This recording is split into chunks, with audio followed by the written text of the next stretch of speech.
എനിക്ക് ഓർമ്മ വെച്ച കാലം മുതലേ ഞാൻ തേനീച്ചകളുടെ ഒപ്പമാണ്. കാരണം എനിക്ക് തേനീച്ച എന്തെന്ന് എനിക്ക് പൂമ്പാറ്റ പോലെയാണത്. കാരണം അത് കുത്തുന്ന ജീവിയാണ്, അത് കുത്തും, നമുക്ക് വേദനിക്കും എന്ന് തിരിച്ചറിയുന്ന സമയത്തിന് മുമ്പ് തന്നെ ഞാൻ ഇതിനോട് അത്ര അടുത്തിരുന്നു. അത് കാരണം തന്നെ എനിക്കിപ്പോൾ യാതൊരു ബുദ്ധിമുട്ടുകളും ഇല്ല. ഇതിനൊരു വളരെ സിമ്പിളായിട്ട് നമുക്ക് ഹാൻഡിൽ ചെയ്യാവുന്നുള്ളൂ. ഇവർ സൈക്കോളജി എന്ന് പറഞ്ഞാൽ നമ്മൾ അനങ്ങാണ്ട് നിന്ന് കഴിഞ്ഞാൽ വേറെ കുഴപ്പമൊന്നുമില്ല, ഇവർ കുത്തൊന്നുമില്ല. നമ്മുടെ റിയാക്ഷൻ അനുസരിച്ചാണ് അവരുടെ ആക്ഷനും.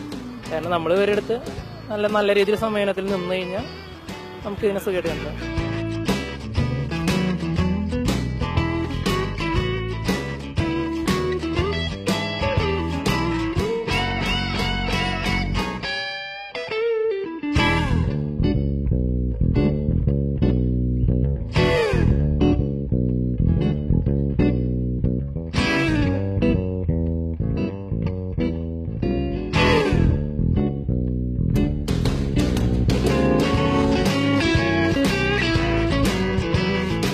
ഇന്നേ വരെ തേനീച്ച ആക്രമിക്കുന്ന രീതിയിലുള്ള ഒരു അനുഭവം എനിക്ക് ഉണ്ടായിട്ടില്ല.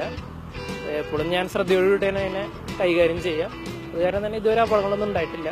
ഇത് എന്തിനാണ് വെച്ചിരിക്കുന്നത് വെച്ച് കഴിഞ്ഞാൽ നമ്മുടെ ലോകത്തിന് വളരെയധികം ഉപകാരങ്ങൾ ചെയ്യുന്ന നല്ലൊരു ജീവിയാണ് തേനീച്ച.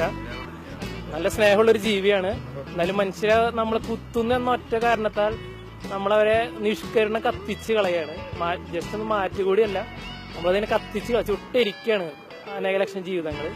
തേനീച്ചകളാണ് നമ്മുടെ ഭൂമിയിൽ നടത്തുന്ന പരാഗണത്തിന്റെ 60%. തേനീച്ചകൾ ഇല്ലാത്തൊരു ലോകം എന്ന് പറഞ്ഞാൽ നമുക്ക് കായ്ക്കങ്ങളൊന്നും ഭക്ഷിക്കാനുണ്ടാവില്ല.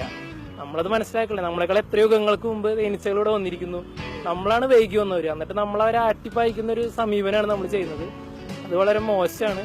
തേനീച്ചകൾ നമ്മളെ നല്ല മിത്രങ്ങളെ പോലെ കാണണം.